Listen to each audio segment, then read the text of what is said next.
Welcome to the Munchkin Minute, your bi-weekly look at some tabletop gaming news and more. I'm your host, Dan Dan, Board Game Man, and this is your news for June 23rd, 2025. So Origins Game Fair in Columbus, it is the 50th anniversary, was this past weekend. While it seems like the con is coming back to kind of a little bit of glory, it's still a bit down in attendance. It is, that's kind of a good thing at times because you can kind of walk around without people all over you and on top of you and everywhere, like kind of Gen Con and some of the other big cons tend to be. So this one's a little bit better. By all accounts, I've heard a bit of buzz of, a few new games, but not really. The buzz isn't really there right now. I'm not sure what it is. A lot of, publishers haven't really been going to Origins and such. I will cover a couple of the titles which have seemed to be in the buzz. But it's more of a coming soon buzz, as they're generally more for Kickstarter games that were out now, or Kickstarters that are either funding now or recently funded, kind of to get more buzz going on those demos and such. And also, there's a bunch of demos of demo-only games, which I won't cover because they seem to be more trying to get buzz for Gen Con releases and such, which is actually a little bit more of a month away, and I can't wait to cover more of that on the Geek All-Stars with our to try and buy list that we do every year. So first up, as kind of a segue on a preview to the hotness we'll have at the Origins Awards here. We'll talk about that. So it's not really a good quote-unquote awards for the Origins Awards. That they have nominations coming up earlier in the year for awards. And to me, the Origins Awards should really be about like the hit of the con type awards. We've got enough Game of the Year awards from other games from other places all over the place that, it's more of like a popularity contest and an award show rather than, what we really want is just tell me what the hit of the con was. Like, what are the top 5 games of that con? Which is still, yes, a little bit of a popularity contest, but at least it shows you what people have been playing, what people like, and what they've seen. But they do other awards that are pretty cool, like Service Awards, Sustainability Award, and a Hall of Fame honors. And those are really good and unique. And I'm not going to cover those, but I'll put a link in the show notes for all of the awards. But I will cover some of the Origins Awards that I did think were worth noting. All of these, all the games that I do like and were solid for what they should be. So first up, party game from Flip 7 from the Op, that designer Eric Olsen. Heavy strategy game winner, Endeavor Deep Sea by Burnt Island Games, and designer Carl de Visser and Jarratt Gray, also from Grand Gamers Guild over here in the US, and the light strategy game Fromage from R2I, from Matthew O'Malley and Ben Rosset, the other Matt and Ben out there. But a great game. Fromage, Endeavor, and Flip 7, all great games I think everybody should really check out. Again, I'll put a link to the other Origin Award winners from their website if you really want to take a look at that. So a couple of hotnesses. First, with the Endeavor Deep Sea winning the Origins Award and nominated for the KTBG, we also have it on Kickstarter right now.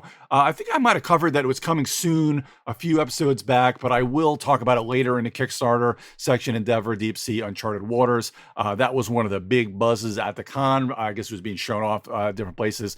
And also the other big buzz that I saw was the SETI expansion, SETI Space Agencies, which was good. So I'd love to hear what anybody else, maybe somebody else had seen some other things that they thought was a kind of a buzz, or, that's the big word today, buzz. So, things that you thought were hits of the con, just go over to the Major Spoilers Discord and hit us up in the Munchkin Land Discord section over there. So let's stick with the Burnt Island Games, since they're the ones who initially made Endeavor. And Burnt Island Games announced a new game coming soon called How to Save a World. That's going to be released next month. I'm sure hopefully we'll see it. I don't think Burnt Island is over here, but hopefully we'll see it at Gen Con. It should be about $50. Now, what they say is you're trying to save a fictional planet which is going to be destroyed by an incoming asteroid. And to try to do this, you're going to work on 3 different plans of which to save the planet. It's basically a worker placement game with hand building and resource management. Each turn, you're going to assign workers to perform critical tasks or spend action cards to help advance your goals, or one of the goals there. And at the end of each round, the project will be assessed and the asteroid will move closer and closer. Can you make the right decisions to avert disaster in this competitive science fiction thrill ride for 1 to 4 players? Now, this one is 1 to 4 players, but it's about an hour and a half. They say 60 to 90 minutes, but probably about an hour and a half. Again, medium. This is probably more of the medium weight. We've got a lot of heavy games coming up later. This is probably more of a medium weight game, and it does look pretty good, and it's got some good, graphic design, and I think this one will be a solid one to check out. Van Ryder Games has announced a release for the successfully crowdfunded card game based off of the Elfhame book series. This is called Enemies and Lovers, the Crown of Elfhame. That's going to be released the fourth quarter of this year. This is an interesting one, just kind of I'm going to say a shorter or lighter card game. This is about 30 to 45 minutes, but it is kind of have some stab, this is quite backstabby and very cutthroat type 2 to 4 player game based on that book series. This will be one I really want to check out just to see how it plays. I'm not really big on backstabby, and there's some cards that say lose a turn. Man, nobody ever wants to lose a turn, but hopefully that's just kind of in a good spirit of the game. Maybe it goes into this game a little bit better than some of the other games that, where you lose a turn or like you're just staying out of the game for 20 minutes. That's no fun for anybody, but hopefully this one plays pretty well. And I'm sure if you do like this book series by Holly Black, you will probably really enjoy this game as well. Tom Lehman from Race for the Galaxy and Roll for the Galaxy fame, he's got the latest card game has been announced as well. This one is called Gadget Builder. This is from Rio Grande Games and Tom Lehman, of course. And this will be released sometime soon. I've been trying to figure out when it was going to be released, but I couldn't really see anything as far as when it was, because it just said kind of coming soon, even on their site. Now, this is a take on Crazy Eights, they say, with kind of player powers. Now, the way it's described, it says the twist is that you can use cards from a fifth suit, because there's 5 suits in there, to build various gadgets that persist from hand to hand and help you get rid of your cards. Which gadgets do you build and when do you use them? You can only use one gadget per turn, and to go out, you must have no cards in your hand and no unused gadgets. If you empty your hand but haven't used all your gadgets, you draw one from each of the one card for each unused gadget, so you don't build it unless you're going to use it, as they say. 2 to 5 players. This is probably one of those pretty quick card games. I'd say probably about 30 minutes. This seems very lightweight in play, and probably very, very, family weight or game, novice game, entry level game there, which should be a lot of fun, good art. And I think this will be a cool one. I love those. I keep saying how much I love these kind of cool card games, just getting into playing more and more of these, perfect for, family gatherings, summertime, just hanging out, bar type things as well. This one should be about $15. Next up, not really good for the bar and light family, is a follow-up to Hadrian's Wall from Bobby Hill. Now, Hadrian's Wall, very heavy roll and write, kind of taken off of those roll and writes from, they got inspiration from like Fleet the Dice game and things from, Motor City Gameworks type. Bobby Hill made the really heavy roll and write called Hadrian's Wall. Now, this one is called The Anarchy. This is going to be released by Renegade Game Studios and Garfield Games. This one should be out either as you're speaking now or later in July. Should be about $65. That's a lot for a roll and write, but there's a lot of stuff, and it is very heavy. Like I said, there's a lot of pretty cool little things going on, and it just, even for a roll and write, it is kind of a table hog. But if if you know Hadrian's Wall, you know exactly what I'm saying. Now, the biggest knock I have personally on Hadrian's Wall is you basically have 2 or 3 sheets. Can't remember how it was, but you got a lot of sheets. But you really, if you just want to have fun and compete, you only really need to use one of the sheets and just keep hammering down on the one sheet and unlocking all the stuff would get the combos. The other things seem kind of superfluous. Now, let's see here if they've kind of take that to the bank and learn a little bit from that and get a little bit more of kind of the interaction and trying to stave away people attacking your fort here or your castle here in this one in the Anarchy. But it's just going to be a heavier weight one. It's going to have a solo mode, as always, with these type of games. 1 to 4 players, plays in about an hour and a half. And it's pretty long for roll and write. But again, if you like those heavier weight ones, like I kind of do, I definitely want to try this one out as well. So we're going to stay with that heavy theme as we go on for the next couple here. So first, Capstone Games is going to release a game called Suna Valo. This is by Andreas Odenthal, or the Ode. I really love Andreas Odenthal's games. He made La Granja and Cooper Island. This one should be out right around, they said Gen Con, so August or Gen Con, $50. I think this one has been out overseas and it's got some good buzz to it. And I love his games as well. So I'm really looking forward to this one as well. This one is basically a 2-player game. Plays in about 45 to 90 minutes. And again, probably like that light to medium weight, probably a little bit more medium weight game there.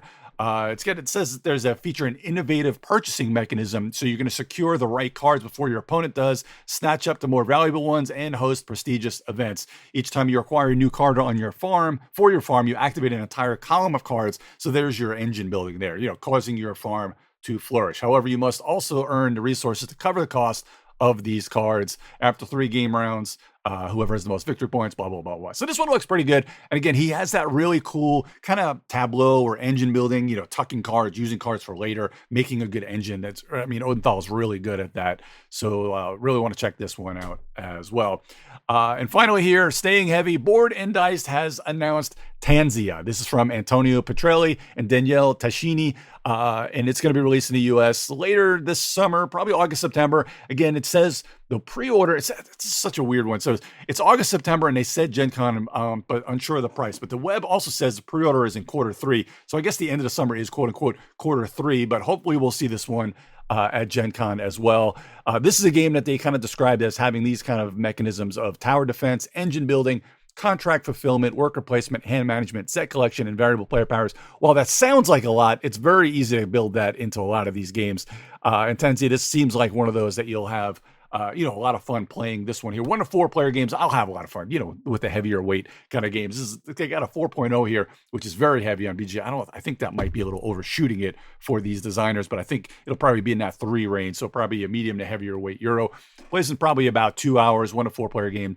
Now, if you're like me, or if you're wondering what Tascini, because I really like Tascini games, so you're looking at, that's the designer of Zolkin, Marco Polo, Teotihuacan, Trismegistus, and Tekenyu, to name a few, and Toledum of late, of a couple years ago. So those are all great heavier weight Euros with just really that real fun kind of that thing. I always like that. We call them, on our show, we call them the Feld, because Feld is really good at having that one mechanism that you like, it's a real fun thing to do in the game. And Tascini does a real good job of bringing those type of things into their games as well, where there's just that one fun thing that you're doing on your turn that really propels the main mechanism of the game. So this one should be pretty good. Again, just another one of these heavier weight games. Board and Dice is really good at those T games. Almost all those games named by T, begin with a T, and they're all heavy and they're all really, really solid games as well. So a couple of things of digital news that I saw this week in Origins as well. So first up, Ark Nova was been released on Steam. This is $22.99. Now, Ark Nova, one of my games of the year for the last couple of years. It's a great heavyweight game about building a zoo.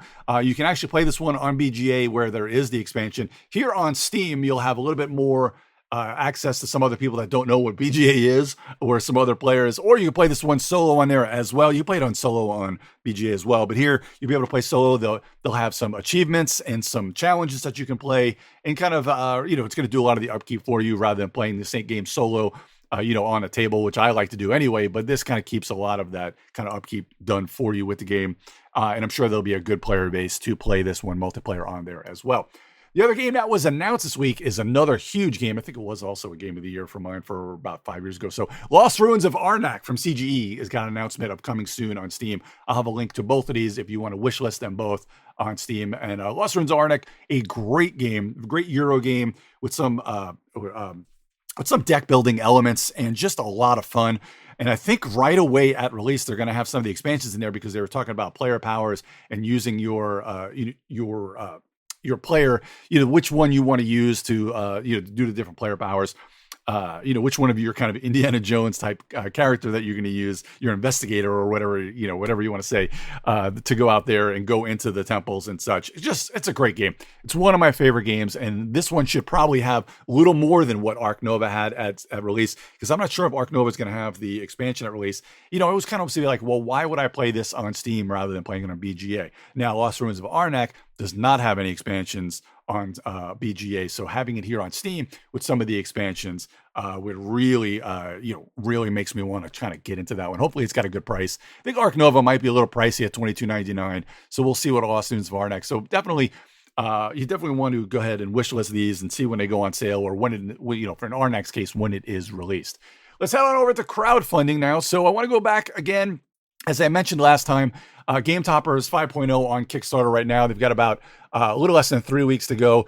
I wanted to cover this one again because mainly there's some great deals to be had. If you don't have a Game Topper yet, which these basically are game tables or the toppers that go on top of a table, and they are really high quality. You could also I have the legs for my Game Toppers, making it its own basic game table. And now they've got some great deals, some great shipping deals, and a lot of accessories that you get in on there. This is by Game Toppers LLC. There's a lot of great stuff on there that you can get. It is well funded. And I guess 3 weeks ago, you can get some great playmats as well for there that fit on these game toppers perfectly. I really think, I think everybody, if you're a gamer, you'd probably really want to have one, and to get a game topper for $3.99 with really good shipping is a great deal as well. And again, the legs aren't bad at all. So you basically can have yourself a game table for less than $600 if you want to get the legs and there as well. So check that one out. A Game Toppers 5.0. Also, as I mentioned earlier, Endeavor Deep Sea Uncharted Waters. That's probably about a little less than a week to go. It is well funded. So you're discovering oceans of excitement, new content as you explore Uncharted Waters, our first expansion for Endeavor Deep Sea. Again, by Burnt Island Games. You can get the Uncharted Waters for Kickstarter. The special edition here, or the special pricing here, is going to be about $39. You can just get an upgrade kit for $36. You can get the Deep Sea, regular Deep Sea, for $80. So you can get the Deep Sea and Uncharted Waters for about $120. The game is a great Euro game, and it's so much variability and so much things you can do as far as the way you play the different scenarios and how they play each time is going to be different. I've played this game a bunch. I absolutely love Endeavor. I haven't played the expansion, but I love the base game. And that's going to be a great thing to pick up if you like the base game, or if you're looking for a way to get into the base game. This is another good way to get the base game and that expansion.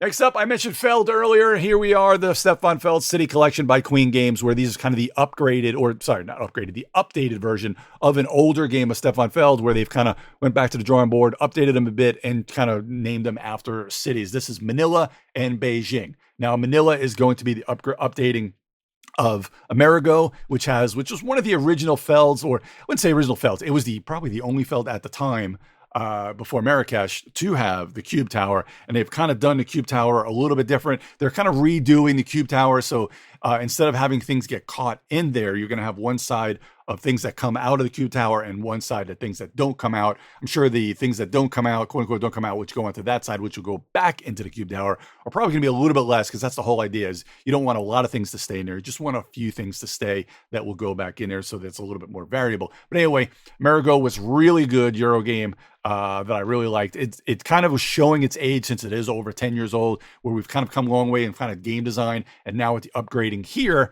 that's going to be a real good thing to see that great game be updated and have the new better Cube Tower as well.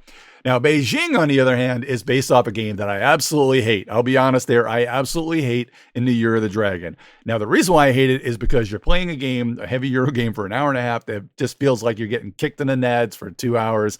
And if you have a negative score at the end of the game, that's pretty common. So this is one of those really punishing games. Some people absolutely love the game. I do not like the game. However, I will try Beijing just to see kind of how they changed it. Maybe they made it a little bit, maybe Feld's updated it to make it a little bit, I don't mind punishing, but just kind of the randomness of how things can come out can really just absolutely demolish you. So that's not really a thing that I liked about that game. So maybe I would like to check this one out when it does come out to see how I like it. You can get either one of these. You can get the special edition for $90 of either one of these. And then, of course, you can get the super deluxe edition for $120 of each one of these. And you can get both of them for $240. Now, I got to say, that does sound like a lot, but I've seen and I've played the special crazy update edition of games like Marrakesh and a couple of the other ones. I think it was Amsterdam, I think I played. But they are well worth it. If you've got the money, every bit of dollar amount is well worth it, because they are such well-produced games. And the games, of course, they're Felds and they're updated Felds, so they're really good as it is. But it is worth every penny to get those updated editions. And some of the editions that you see here on Kickstarter are not available in retail. They do have a better edition, but it's not quite as snazzy as that crazy updated City collection. So anyway, this has only got a few days, but I'm sure you'll be able to get in on this one with a late pledge. As of this recording, only a few days left to go for that one. And finally, from the Kickstarter edition is Excalibur. This one is for $40 to get in on the deluxe edition. This one is by Roxley Games. This is kind of a lighter game. This really reminds me of Citadels in a way, because it's kind of a very kind of cheeky, stab each other in the back. But you've got these chips that have a lot of different ways to play, or player powers. You're kind of selecting a chip and what you're doing, and you're kind of using those powers.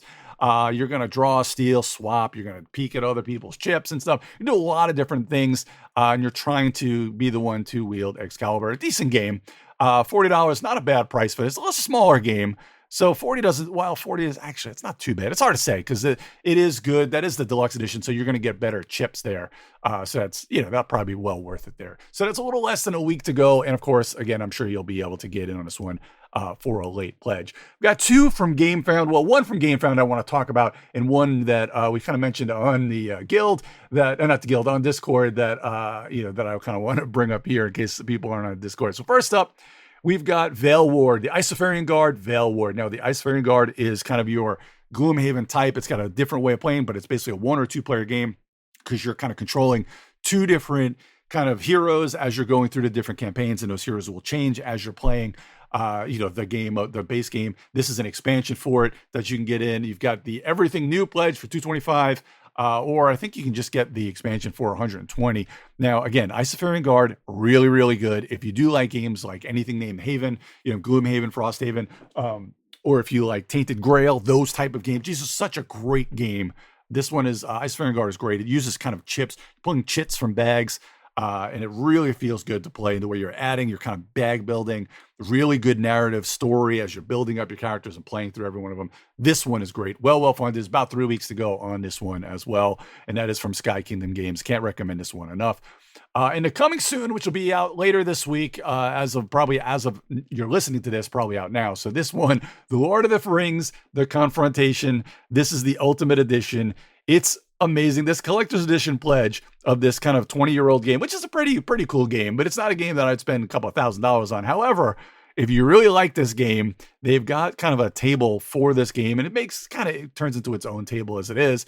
But there's $2,200 for this collector's edition pledge, which has sculpted and hand-printed 3D game board integrated into a deep, heavy-duty wooden box over 30 sculpted and painted points of interest across the detailed map, built-in drawers in this, durable lid, 3D side panels illustrate the epic tale of the Lord of the Rings, so on and so forth. $2,200 for a big old kind of table. It looks really nice though, but if you've got the money, go for it. If not, stay away, obviously. But it does look pretty nice. I mean, this could be maybe an investment. You might want to resell it later when there's not have a lot of those around. But $2,200 is a lot. But this is really something to look at, just to look at and marvel at on the Kickstarter itself. Because, on the GameFound itself, looks really, really cool. But man, that's a lot of chump change.